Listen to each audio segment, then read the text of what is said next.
Hello everyone, welcome back to our YouTube channel. In this short tutorial, I'll teach you how to fix assistive touch not moving on iPhone in iOS 18. So let's start the video. Solution 1. Reset assistive touch option. Open the settings application on your iOS device.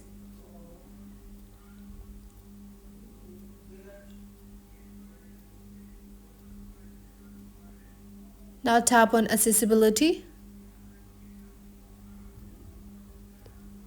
In accessibility settings, scroll down and tap on touch.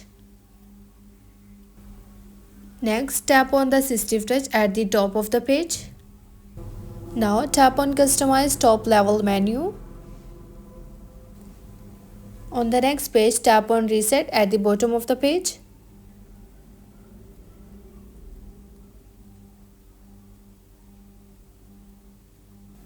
Solution 2. Restart your iPhone. For that, press and hold the side button and volume up button together until you see the power off slider. Drag the slider to turn off your iPhone. Wait for a few seconds, then press and hold the side button until the Apple logo appears. Solution 3. Turn on off assistive touch. Go to the settings app on your iOS device.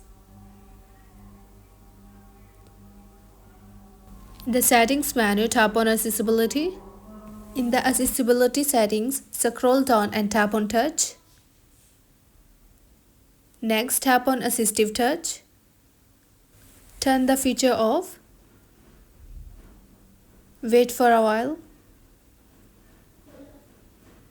Then turn it back on. Now scroll down and tap on idle opacity. Increase the brightness slider until you can clearly see assistive touch button.